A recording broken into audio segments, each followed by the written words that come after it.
I always say tariffs is the most beautiful word to me in the dictionary, because tariffs are going to make us rich as hell. It's going to bring our country's businesses back that left us. On April 2nd, a US import tax scheme was unveiled on many nations, including the small island in the Southern Ocean called the Heard and McDonald Islands, which is mostly populated by penguins and seals and little to no humans. This sweeping import tax scheme, called the Reciprocal Tariffs, was introduced by the US President Donald Trump in retaliation for what he said are unfair trade barriers on US products. There are other small island territories and large economies that have also been hit by the new tariffs. So what's the reason?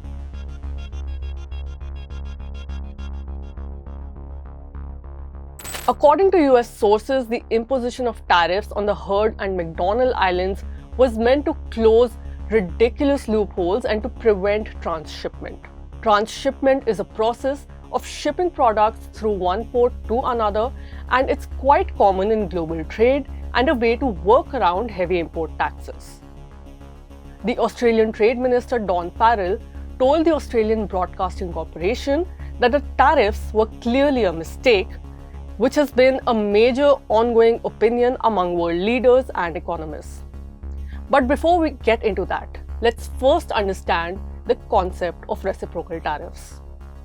A reciprocal tariff is a tax or trade restriction that one country places on another in response to similar actions taken by that country, or simply, And whatever they tariff us, other countries, we will tariff them. That's reciprocal, back and forth. Although it's a bit more complicated than that. While the idea behind reciprocal tariffs is to create balance in trade between nations, economists overwhelmingly agree that the move will hurt US consumers with rising prices. Tariffs in general raise the price of everyday goods because companies pass the higher importing cost onto consumers, but reciprocal tariffs will amplify this effect because the policy will raise tariffs across so many more industries. The US is one of 166 members in the World Trade Organization.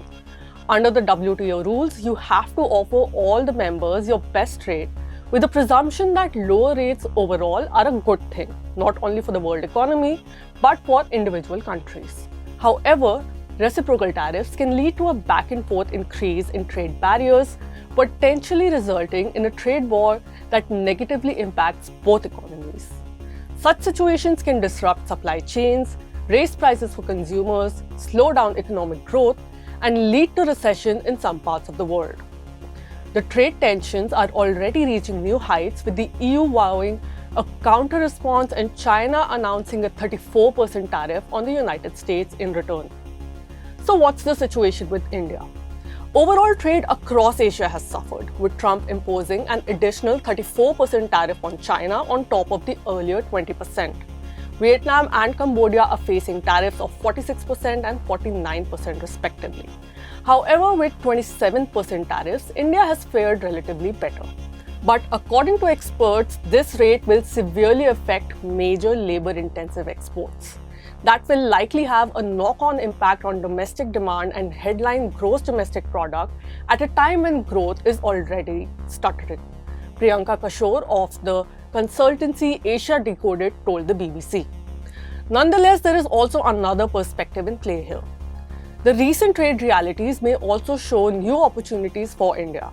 With heavy tariffs in many major markets of Asia, economists are expecting the potential of some export rerouting that could provide a breath of fresh air in the footwear and garments business for the Indian subcontinent. India has also not been reactive to the US tariffs like many others. Instead, they are locked in negotiations with already reduced tariffs on some goods, including high-end motorbikes and bourbon whiskey. However, experts do warn that with rising unpredictability in tariff rates, India should expand markets beyond US to Europe and Africa while protecting their trade interests.